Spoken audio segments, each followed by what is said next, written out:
Hijo abandona a sus padres ancianos en una iglesia. Dios cuidará de ustedes. El silencio de la iglesia de San Miguel Arcángel era interrumpido apenas por el eco de nuestros pasos sobre el piso de cantera, cuando mi esposo Roberto y yo entramos aquella mañana de septiembre, sin saber que sería el último día que veríamos a nuestro hijo Alejandro.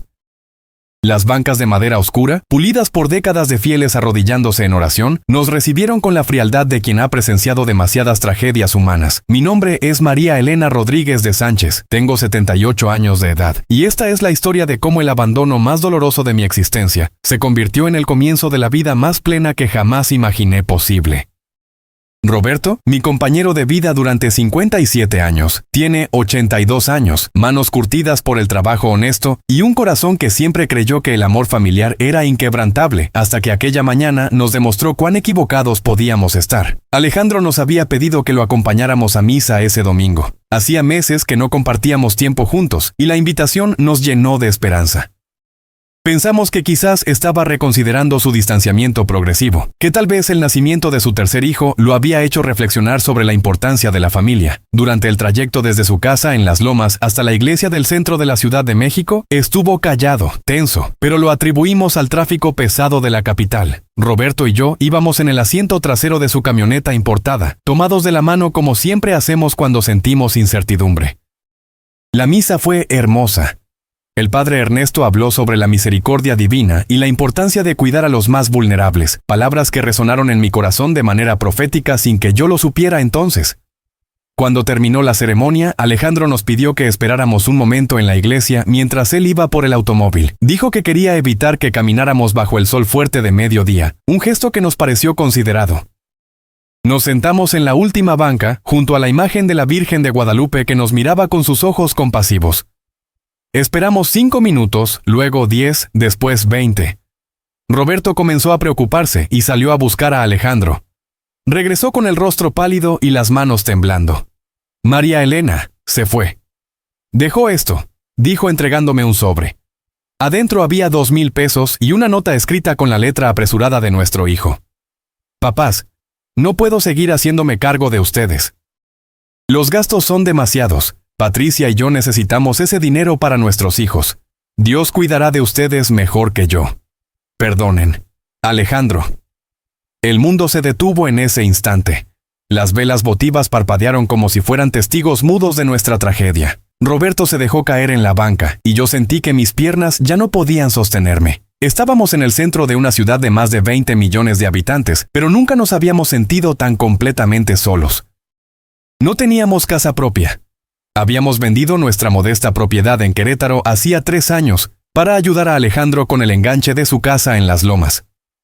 Vivíamos en un cuarto de servicio en la azotea de su residencia, un espacio de apenas 12 metros cuadrados donde guardábamos nuestras pocas pertenencias. Ahora ni siquiera teníamos acceso a ese lugar.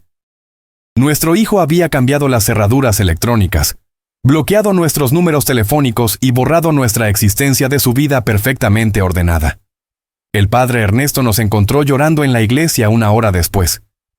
Era un hombre de unos 60 años, con cabello plateado y una mirada que había visto demasiado sufrimiento humano para sorprenderse fácilmente. «Hijos míos, ¿qué sucede?», preguntó con genuina preocupación. Entre sollozos, le contamos nuestra situación.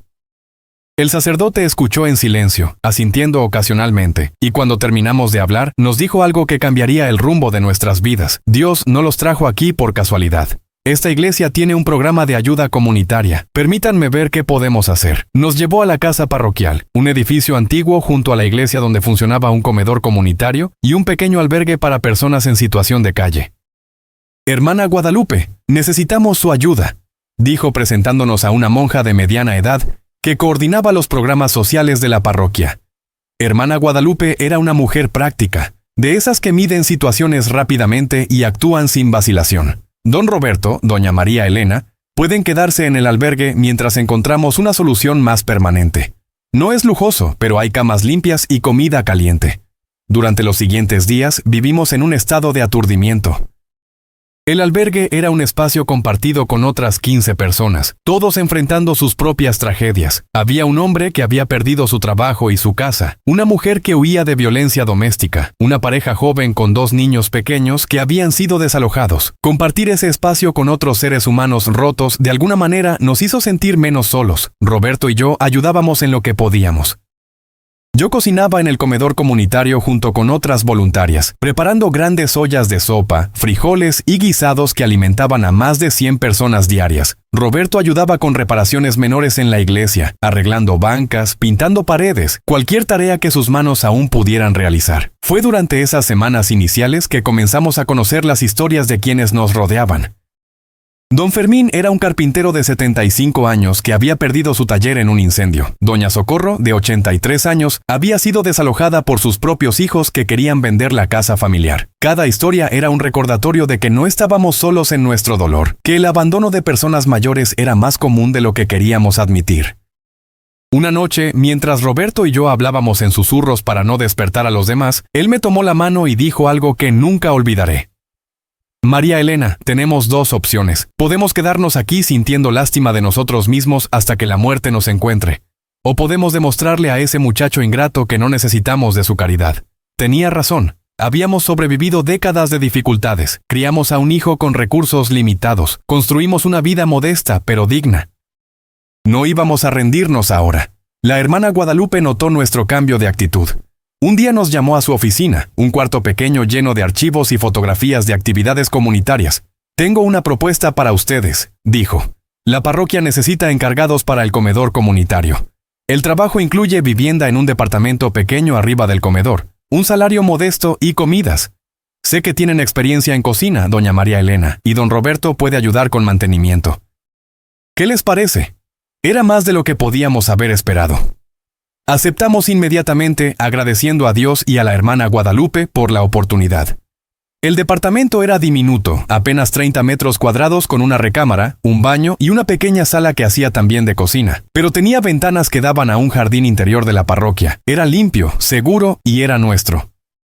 Por primera vez en meses, Roberto y yo podíamos cerrar una puerta y tener privacidad, dignidad, un espacio que podíamos llamar hogar. Comenzamos a trabajar en el comedor con dedicación total. Yo me levantaba a las 5 de la mañana para preparar el desayuno que se servía a las 7. Roberto organizaba las mesas, recibía a los comensales con su sonrisa amable, lavaba platos y ollas enormes sin quejarse.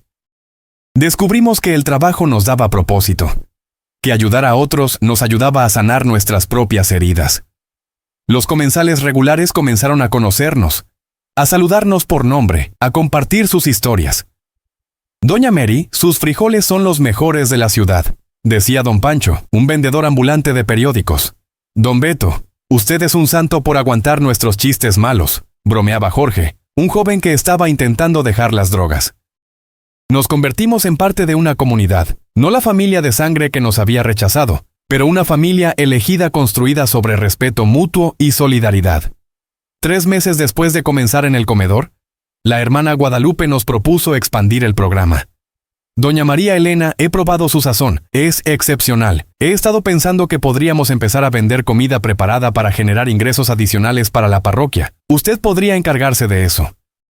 La idea me emocionó y me aterrorizó al mismo tiempo. Hacer comida para un comedor comunitario era una cosa, pero vender comida requería un nivel diferente de calidad y presentación. Sin embargo, recordé que durante mi juventud en Querétaro había trabajado en una fonda que era famosa por sus platillos tradicionales. Había aprendido recetas de generaciones anteriores, secretos culinarios que se transmitían de madre a hija. Durante décadas esos conocimientos habían estado dormidos mientras me dedicaba a otras cosas, pero la memoria del paladar y las manos nunca olvida completamente. Comenzamos con algo pequeño. Los viernes preparaba 50 porciones de mole poblano para vender después de la misa de mediodía. El padre Ernesto anunciaba desde el púlpito que había comida casera disponible, y los feligreses curiosos se acercaban a probar. El primer viernes vendimos apenas 15 porciones. Pero quienes probaron mi mole regresaron la semana siguiente trayendo amigos. El mole de Doña Mary es como el que hacía mi abuela, comentó una señora. Tiene ese sabor auténtico que ya no se encuentra fácilmente. Para el tercer viernes estábamos vendiendo las 50 porciones en menos de una hora. Agregamos tamales los sábados, pozole los domingos, chiles rellenos los miércoles. Cada platillo era preparado siguiendo recetas tradicionales, con ingredientes de calidad y el amor que solo se pone cuando cocinas como lo hacías para tu propia familia. Roberto se convirtió en mi asistente perfecto en la cocina. Aunque nunca había cocinado mucho durante nuestro matrimonio, resultó tener talento para organizar ingredientes, calcular cantidades y empacar las órdenes de manera presentable. Compramos contenedores desechables de mejor calidad. Diseñamos etiquetas simples escritas a mano con el nombre Sabor de Casa y el logo de la parroquia. La hermana Guadalupe nos ayudó a obtener los permisos sanitarios necesarios para operar legalmente. Don Fermín, el carpintero que vivía en el albergue, construyó un mostrador pequeño donde podíamos exhibir y vender la comida. Doña Socorro, la señora mayor que también había sido abandonada por sus hijos, ofrecía ayudar a lavar verduras y preparar ingredientes a cambio de comidas gratis. Estábamos construyendo algo juntos, una pequeña empresa comunitaria donde cada persona aportaba según sus capacidades. El negocio siguió creciendo de manera orgánica. Oficinistas de los edificios cercanos comenzaron a venir durante su hora de almuerzo. Familias encargaban comida para fiestas y reuniones. Una reportera de un periódico local escribió un artículo sobre el comedor comunitario y mencionó nuestra iniciativa de Sabor de Casa. El artículo incluía una fotografía de Roberto y yo en la cocina, sonriendo mientras preparábamos mole, y contaba brevemente nuestra historia de superación tras ser abandonados. La respuesta fue abrumadora. Durante las semanas siguientes recibimos llamadas de personas queriendo encargar comida, de otros medios queriendo hacer reportajes, de empresas ofreciendo donativos para el comedor. La atención mediática nos incomodaba un poco. Nunca habíamos buscado fama o reconocimiento, pero la hermana Guadalupe nos explicó que nuestra historia inspiraba a otros. María Elena, Roberto, ustedes representan algo importante. Demuestran que la edad no es limitación para emprender, que el abandono no tiene que destruirnos, que siempre hay manera de levantarse. Eso da esperanza a muchas personas, dijo el padre Ernesto durante una reunión. Tenía razón. Comenzamos a recibir cartas de personas mayores que habían leído sobre nosotros, compartiendo sus propias historias de rechazo familiar y preguntando cómo habían encontrado la fuerza para seguir adelante. Una señora de Guadalajara escribió contando que sus hijos la habían internado en un asilo contra su voluntad para quedarse con su casa. Después de leer nuestra historia, decidió tomar acción legal para recuperar su propiedad y su autonomía. Un señor viudo de Monterrey explicó que se sentía inútil tras la muerte de su esposa, pero nuestro ejemplo lo motivó a ofrecerse como voluntario en un comedor comunitario de su ciudad. Cada carta era un recordatorio de que nuestro dolor compartido podía transformarse en inspiración colectiva. 6 meses después de comenzar con Sabor de Casa, estábamos generando ingresos suficientes no solo para sostener el comedor comunitario, sino también para pagar salarios modestos a 3 personas más que habían estado viviendo en el albergue. Don Fermín ahora trabajaba a tiempo completo construyendo y reparando muebles para la parroquia. Doña Socorro ayudaba en la cocina preparando salsas y tortillas hechas a mano que se vendían por separado. Jorge, el joven que estaba superando su adicción, hacía entregas en bicicleta a clientes regulares del vecindario. Habíamos creado una pequeña red de apoyo mutuo donde personas descartadas por la sociedad se ayudaban entre sí a reconstruir vidas con dignidad. La hermana Guadalupe decía que éramos ejemplo perfecto de lo que la comunidad de fe podía lograr cuando actuaba con compasión práctica, en lugar de solo ofrecer oraciones vacías. Fue durante este periodo de crecimiento que recibí una llamada inesperada. Era Patricia, la esposa de Alejandro. Su voz sonaba tensa, incómoda. Doña María Elena, necesito hablar con usted y don Roberto. ¿Pueden venir a la casa? Mi primera reacción fue rechazar la invitación. ¿Por qué querríamos visitar el lugar desde donde fuimos expulsados como basura inconveniente? Pero Roberto, siempre más conciliador que yo, sugirió que al menos escucháramos qué tenían que decirnos. Quizás Alejandro finalmente había desarrollado conciencia sobre lo que nos hizo. Quizás quería disculparse, intentar reparar la relación rota. Fuimos un sábado por la tarde, tomando el metro y después un autobús hacia Las Lomas. El trayecto nos dio tiempo para prepararnos emocionalmente, para recordarnos mutuamente que no íbamos como suplicantes necesitados, sino como personas que habían reconstruido sus vidas con éxito. La casa se veía igual por fuera, grande, moderna, con jardín perfectamente cuidado y la camioneta cara estacionada en la entrada. Patricia nos abrió la puerta con una sonrisa forzada. «Pasen, por favor. Alejandro está en la sala». Nuestro hijo estaba sentado en el sillón de cuero italiano, luciendo demacrado, con ojeras profundas y una tensión visible en los hombros. Se puso de pie cuando entramos, pero no hizo ademán de abrazarnos. «Papás, gracias por venir», dijo con voz que intentaba sonar firme pero revelaba incertidumbre. Nos sentamos en el sofá frente a él, esperando. El silencio se extendió incómodamente hasta que Patricia finalmente habló. «Don Roberto, doña María Elena, hemos estado enfrentando dificultades. La empresa donde Alejandro trabaja está haciendo recortes masivos. Probablemente pierda su empleo en las próximas semanas. Las deudas son enormes. La hipoteca de esta casa, las colegiaturas de los niños, los pagos del automóvil. Necesitamos ayuda». La ironía de la situación era tan obvia que casi resultaba cómica. 7 meses antes nos habían abandonado en una iglesia porque cuidarnos representaba carga económica. Ahora venían pidiendo nuestra ayuda. Roberto me apretó la mano, sabiendo que yo estaba conteniendo una furia que había estado acumulándose durante meses. «Alejandro», interrumpí antes que Patricia continuara, «hace 7 meses nos dejaste en una iglesia con 2,000 pesos y una nota diciendo que Dios cuidaría de nosotros. Nos quitaste el techo, nos bloqueaste de tu vida, nos trataste como estorbos desechables. Ahora vienes a pedir ayuda». Él bajó la mirada, incapaz de sostener mi mirada directa. «Mamá, lo siento. Fue un error terrible». Estaba desesperado. Patricia presionaba. Yo no pensé claramente. «Pero siguen siendo mis padres. Familia es familia». Roberto habló entonces, con una calma que contrastaba con mi enojo. «Alejandro, tu madre y yo hemos reflexionado mucho sobre lo que significa familia durante estos meses. Familia no es solo vínculos de sangre. Familia es quien te sostiene cuando caes, quien te respeta en tu vulnerabilidad, quien no te abandona cuando representas inconveniencia. Encontramos más familia en extraños del comedor comunitario que en ti durante años». Procedió a contarles sobre nuestra nueva vida, sobre Sabor de Casa, sobre la comunidad que habíamos construido, sobre cómo el abandono nos había liberado para descubrir potencial que ni siquiera sabíamos que teníamos. Alejandro y Patricia escuchaban con expresiones que iban de la sorpresa a la incomodidad. Claramente habían asumido que estaríamos viviendo en miseria, dependiendo de caridad, quizás hasta muertos por la negligencia médica o la soledad. Descubrir que no solo habíamos sobrevivido sino prosperado perturbaba la narrativa que probablemente se habían contado para justificar su crueldad. «¿Entonces qué? ¿No nos van a ayudar?», preguntó Patricia con un toque de indignación. «¿No se supone que los padres siempre ayudan a sus hijos?». «Patricia», respondí mirándola directamente, «los padres ayudan a hijos que los respetan, que los valoran, que no los descartan como basura cuando representan molestia. Alejandro tomó decisión consciente de romper nuestra relación cuando nos abandonó. Ahora debe vivir con las consecuencias de esa decisión». Roberto y yo nos pusimos de pie para irnos. Antes de salir, Roberto volteó hacia Alejandro una última vez. «Hijo, tu madre y yo te amamos todavía a pesar de todo. Pero amor no significa permitir que nos uses cuando te conviene y nos descartes cuando no. Aprende a resolver tus propios problemas como nosotros aprendimos a resolver los nuestros. Esa es la única manera de crecer como persona». Salimos de aquella casa sintiendo una extraña mezcla de tristeza y liberación. Tristeza porque la relación con nuestro único hijo estaba probablemente rota más allá de reparación. Liberación porque finalmente habíamos establecido límites saludables, habíamos defendido nuestra dignidad. El negocio de Sabor de Casa continuó prosperando durante el año siguiente.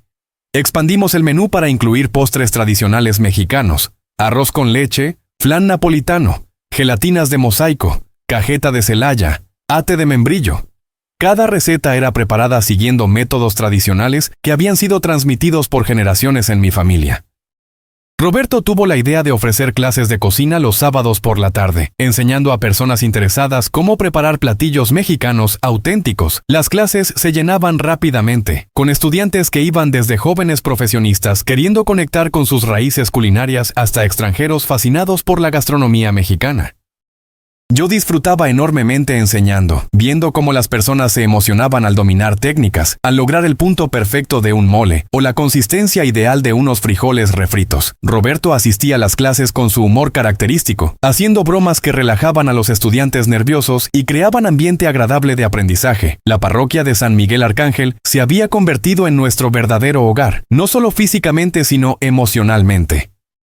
Conocíamos a todos los feligreses regulares, compartíamos sus alegrías y sufrimientos, celebrábamos bautizos y primeras comuniones, consolábamos en funerales. El padre Ernesto se había convertido en amigo cercano, visitándonos regularmente en el comedor para charlar sobre teología, filosofía y la naturaleza del sufrimiento humano. Una tarde, mientras compartíamos café después del servicio vespertino, me hizo una pregunta profunda. María Elena, ¿han perdonado a su hijo? La pregunta me tomó por sorpresa.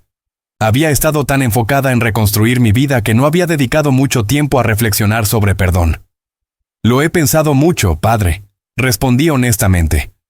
No sé si he perdonado completamente. Todavía duele cuando recuerdo aquella mañana en la iglesia. La nota fría, el abandono calculado. Pero he dejado ir la amargura. Ya no permito que el dolor defina mi existencia. Quizás eso es una forma de perdón. El padre Ernesto asintió pensativamente. El perdón no significa olvidar ni permitir que te lastimen nuevamente. Significa liberarte del peso del resentimiento para que puedas vivir plenamente. Parece que ustedes han logrado eso. Sus palabras me hicieron reflexionar sobre el concepto de perdón. Durante décadas había entendido el perdón como absolución completa, como restauración total de confianza. Pero quizás el verdadero perdón era más sutil. Era soltar la necesidad de venganza. Era desear que la persona que te lastimó eventualmente encuentre paz sin necesariamente invitarla de regreso a tu vida. Roberto y yo discutimos esto extensamente durante nuestras caminatas nocturnas por el jardín de la parroquia. Él siempre había sido más propenso al perdón que yo, más dispuesto a dar segundas oportunidades. Pero incluso él admitía que algunas rupturas eran demasiado profundas para sanar completamente. Podemos perdonar a Alejandro en nuestros corazones, dijo una noche bajo las estrellas. Pero eso no significa que tengamos que olvidar lo que hizo o exponernos a más dolor. 2 años después de haber sido abandonados, Sabor de Casa se había convertido en pequeña empresa reconocida en el vecindario. Teníamos clientes regulares que venían semanalmente, restaurantes pequeños que compraban nuestras salsas y moles al mayoreo, y una presencia modesta en redes sociales donde compartíamos recetas y fotografías de nuestros platillos. Yo había aprendido a usar una computadora con ayuda de Jorge, el joven que hacía entregas, y ahora manejaba una página de internet donde tomábamos pedidos. Roberto bromeaba diciendo que nos habíamos vuelto empresarios tecnológicos a los 80 años. La verdad era que nos habíamos adaptado a un mundo que inicialmente nos parecía incomprensible, porque no teníamos otra opción. La necesidad es madre de la innovación, y nuestra necesidad de sobrevivir nos había obligado a aprender habilidades que nunca imaginamos desarrollar. Un domingo después de misa, una mujer de unos 50 años se nos acercó en el comedor. «Disculpen, ¿son ustedes don Roberto y doña María Elena?» Asentimos, acostumbrados ya a que clientes nos reconocieran. «Mi nombre es Beatriz Fuentes, soy trabajadora social. He seguido su historia desde que salió en el periódico. Trabajo con una organización que ayuda a adultos mayores en situación de vulnerabilidad. Me gustaría invitarlos a dar una plática sobre su experiencia. Creemos que su testimonio podría inspirar a muchas personas». La propuesta nos sorprendió. Nunca nos habíamos considerado oradores públicos ni particularmente inspiradores. Simplemente éramos 2 personas mayores que habían encontrado manera de sobrevivir circunstancias difíciles, pero Beatriz insistió en que precisamente esa sencillez era lo que hacía nuestra historia poderosa. No son celebridades ni empresarios famosos, son personas comunes que enfrentaron adversidad terrible y encontraron manera de transformarla en oportunidad. Eso resuena con la gente. Aceptamos dar la primera plática en un centro comunitario para personas de la tercera edad. Estábamos nerviosos. Roberto y yo escribimos notas sobre lo que queríamos decir. Ensayamos frente al espejo de nuestro pequeño departamento. Cuando llegó el día, había más de 100 personas en el auditorio, en su mayoría adultos mayores, pero también algunos trabajadores sociales y familiares. Compartimos nuestra historia sin adornarla. Hablamos del dolor del abandono, de la desesperación inicial, del proceso gradual de encontrar propósito nuevamente. Roberto habló sobre la importancia de no rendirse, incluso cuando parece que el mundo te ha olvidado. Yo hablé sobre redescubrir talentos dormidos y sobre cómo comunidad puede reemplazar familia de sangre cuando esta última falla. Al terminar, varias personas se acercaron con lágrimas en los ojos. Una señora de 85 años nos abrazó diciéndonos que sus hijos querían internarla en asilo, pero que nuestra historia le había dado valor para buscar alternativas. Un señor viudo compartió que había estado considerando suicidio después que sus hijos dejaron de visitarlo, pero ahora veía que todavía había razones para vivir. Las pláticas se multiplicaron. Nos invitaban a diferentes centros comunitarios, iglesias, organizaciones de la sociedad civil. Siempre aceptábamos cuando nuestro horario lo permitía, sintiendo que compartir nuestra historia era manera de dar sentido adicional al sufrimiento que habíamos atravesado. Si nuestro dolor podía evitar que otras personas se rindieran, entonces había valido la pena. Durante una de estas pláticas conocimos a don Gilberto y doña Esperanza, una pareja de la tercera edad que había pasado por experiencia similar. Sus hijos los habían despojado de su casa mediante engaños legales y los habían dejado prácticamente en la calle. Ellos habían encontrado refugio en un asilo público, pero la experiencia los había dejado devastados emocionalmente.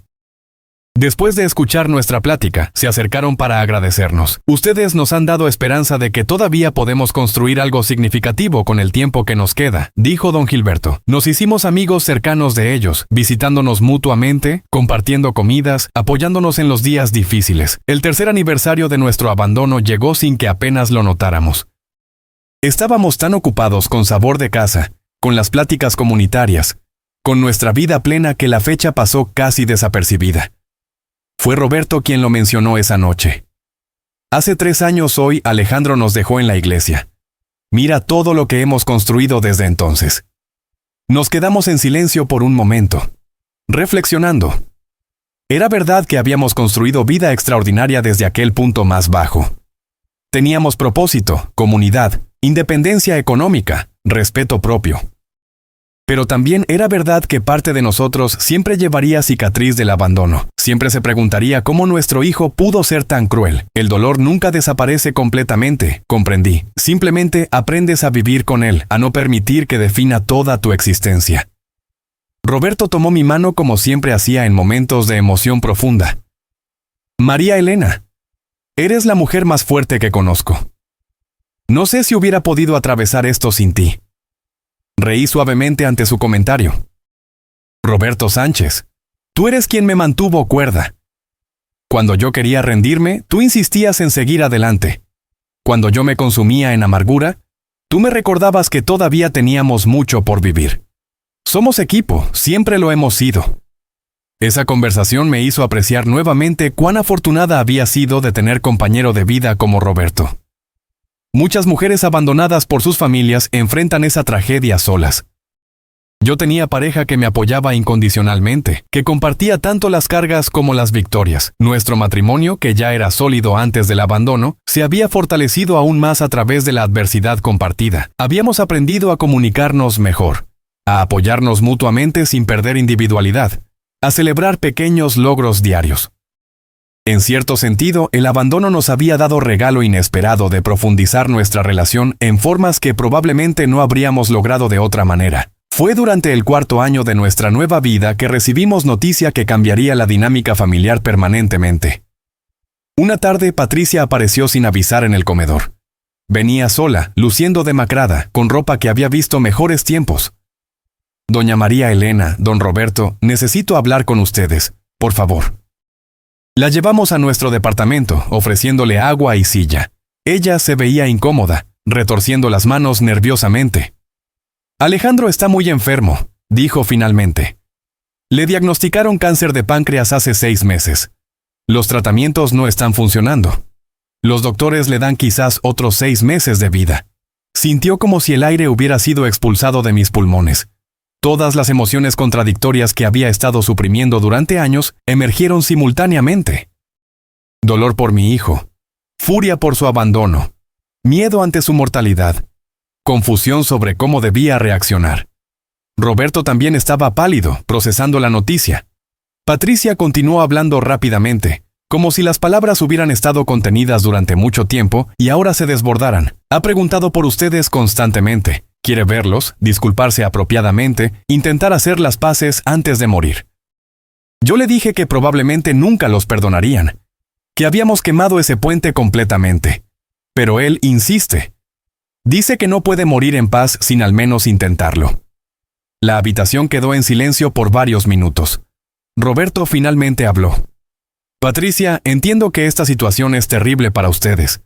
Perder esposo y padre es dolor inimaginable. Pero necesitamos tiempo para procesar esto. para decidir qué queremos hacer. No podemos tomar decisión inmediata sobre algo tan importante. Patricia asintió, dejándonos un número telefónico donde podíamos contactarla cuando estuviéramos listos. Después que se fue, Roberto y yo nos quedamos sentados en nuestro pequeño sofá, tomados de la mano, sin decir palabra durante largo tiempo. Esa noche no dormimos mucho. Hablamos durante horas sobre qué significaba perdón en contexto de muerte inminente, sobre si teníamos obligación de dar a Alejandro oportunidad de redención, sobre si queríamos exponernos nuevamente a persona que nos había causado tanto dolor. Roberto, siempre más compasivo, inclinaba hacia visitarlo. Es nuestro hijo, María Elena.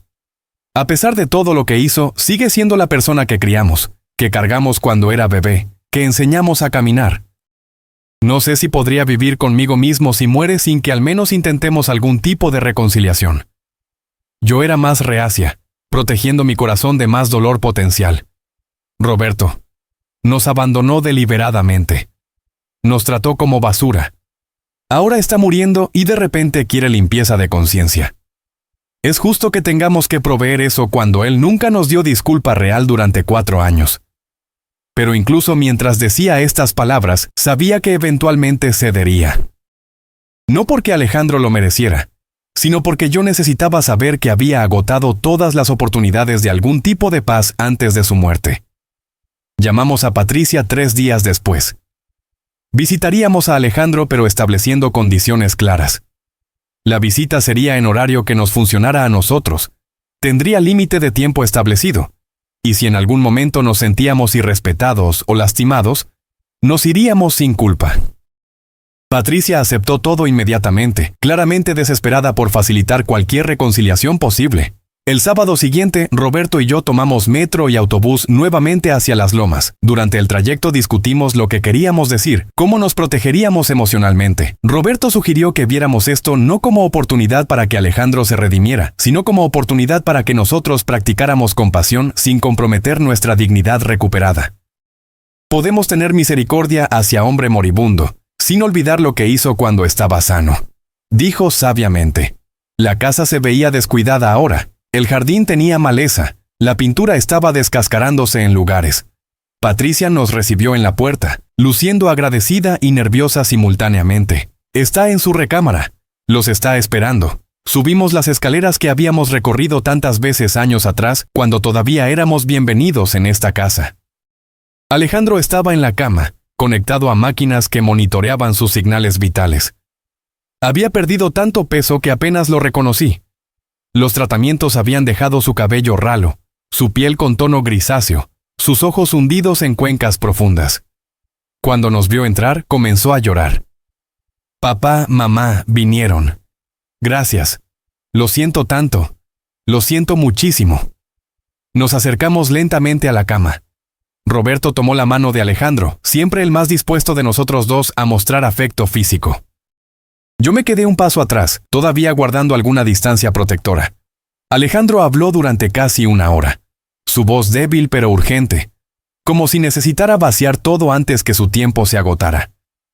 Explicó cómo la presión financiera y las demandas de Patricia lo habían hecho tomar decisión terrible de abandonarnos. Admitió que había sido cobarde, que debió buscar otras soluciones, que nunca debió priorizar apariencias sociales sobre responsabilidad familiar.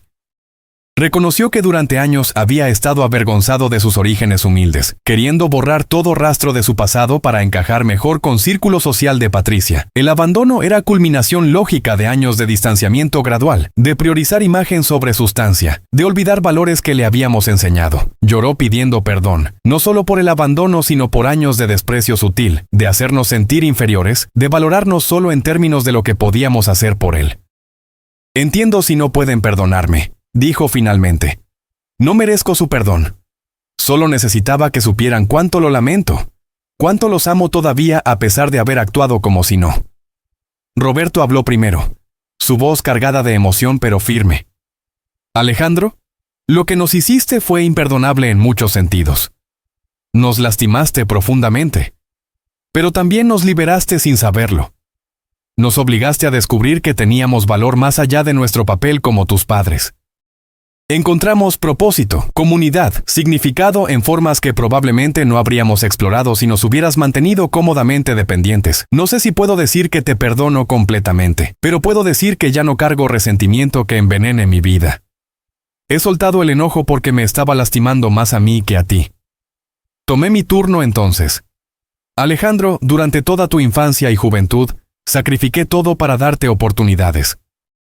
No me arrepiento de esos sacrificios porque los hice por amor. Pero aprendí que amor no debe ser unidireccional. Que padres también merecen respeto y consideración. Nos trataste terriblemente.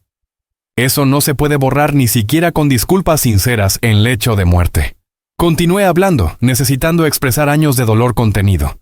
Sin embargo, tampoco quiero que mueras sin saber que a pesar de todo, hiciste algo positivo sin querer. Tu abandono me obligó a redescubrirme como persona completa, no solo como tu madre. Me obligó a encontrar fuerza que ni sabía que tenía. Me dio comunidad que valora por quién soy, no por quién crié. Así que en extraño sentido te agradezco por ese regalo involuntario. Alejandro lloraba abiertamente ahora. No merezco su amabilidad. Destruí lo que teníamos. Entiendo si nunca quieren verme nuevamente después de hoy. Roberto y yo intercambiamos miradas. Habíamos discutido esto extensamente. Alejandro, podemos visitarte durante el tiempo que te queda, dijo Roberto. No porque tengas derecho a nuestra presencia, sino porque elegimos ser compasivos, pero entiende que la relación nunca será lo que era. La confianza que rompiste no puede repararse completamente. Podemos ofrecerte acompañamiento en tus últimos meses, sin olvidar lo que hiciste cuando tenías salud. Visitamos a Alejandro semanalmente durante los 5 meses siguientes. Cada visita era emocionalmente agotadora, requiriendo que equilibráramos compasión hacia hombre moribundo con protección de nuestra propia sanación. Presenciar deterioro físico de mi hijo era devastador independientemente de lo que hubiera hecho. Ver cómo cáncer consumía su cuerpo, cómo tratamientos lo debilitaban progresivamente, cómo perdía capacidades básicas día tras día, era recordatorio brutal de fragilidad humana. Patricia gradualmente se volvió más humana ante nosotros también. Una tarde, después que Alejandro se quedó dormido por los medicamentos, ella nos habló honestamente por primera vez. Sé que fui parte del problema. Presioné a Alejandro para que los alejara porque me avergonzaba que mis amigas conocieran sus orígenes humildes. Vengo de familia que valoraba apariencias sobre autenticidad. Ahora todo eso parece tan vacío. Mis amigas ricas desaparecieron cuando perdimos dinero. Ustedes están aquí a pesar de cómo los tratamos. No sé cómo vivir con esa culpa.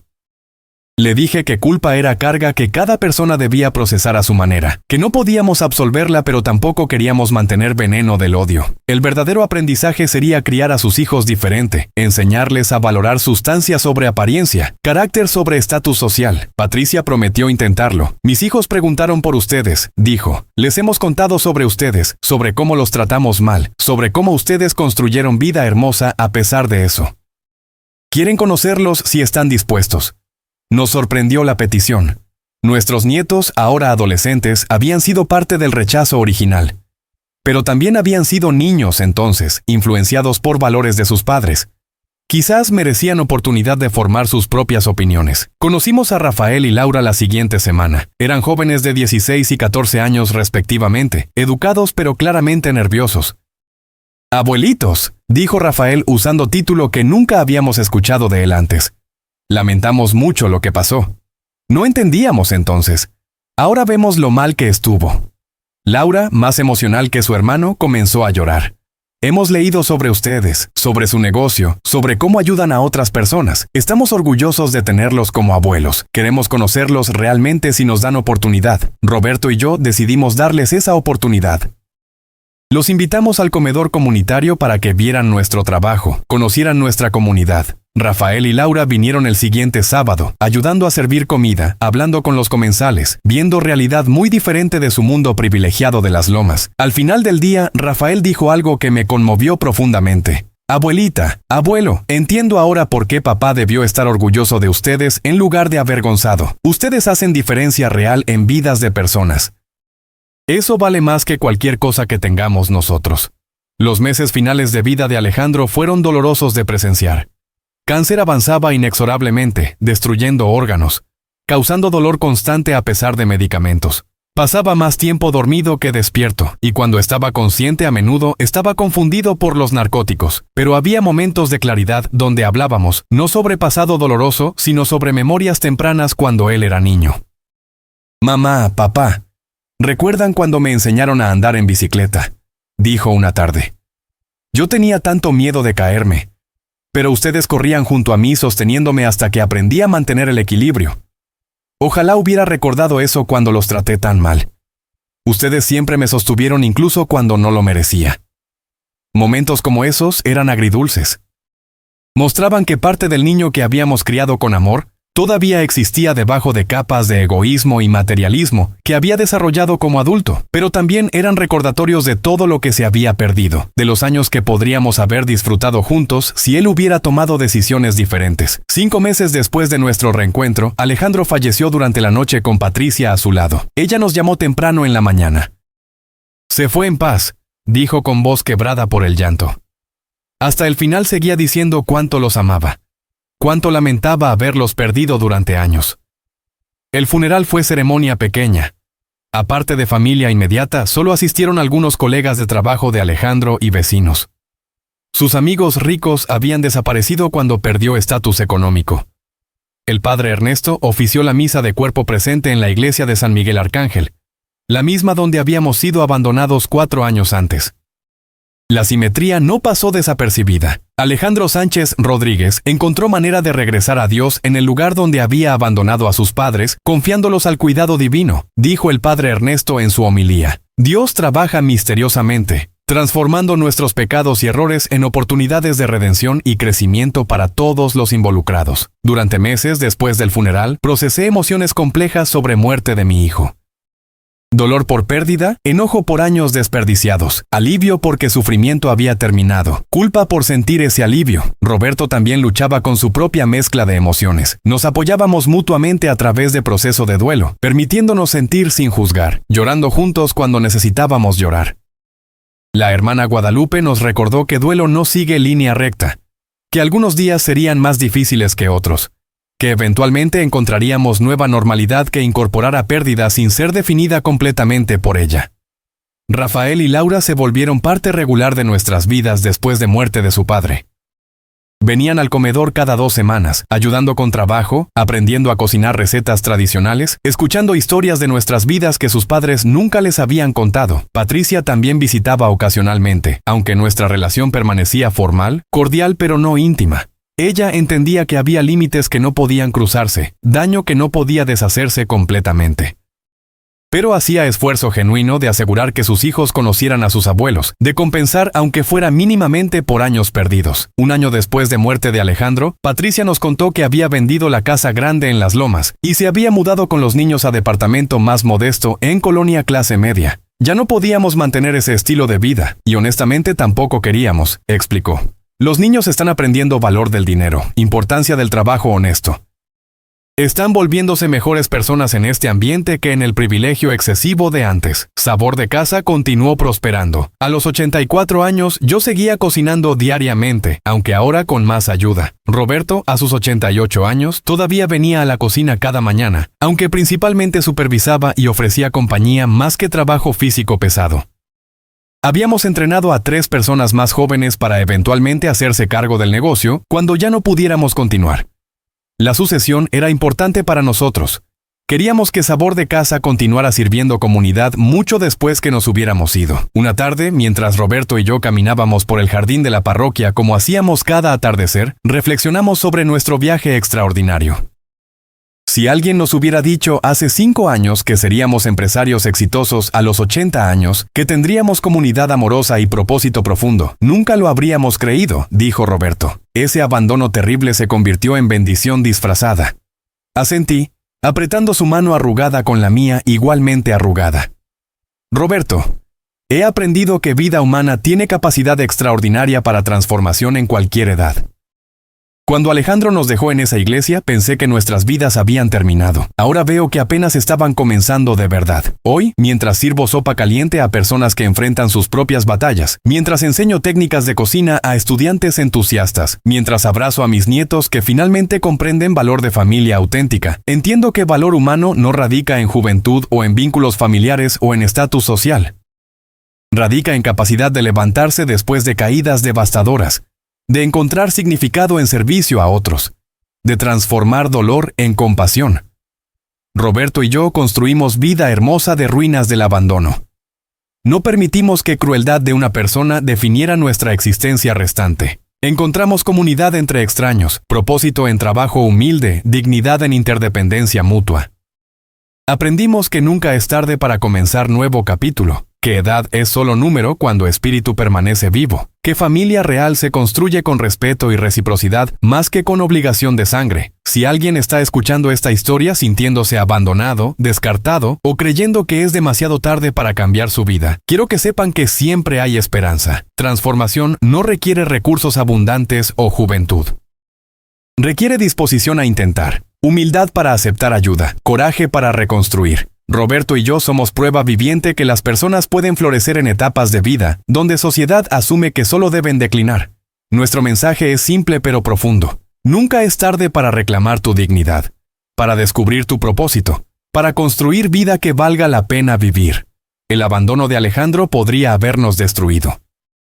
En cambio, nos liberó para convertirnos en versiones más completas de nosotros mismos. Esa es nuestra victoria, y ese es mensaje que compartimos con cualquiera dispuesto a escuchar. Tentar nuevamente,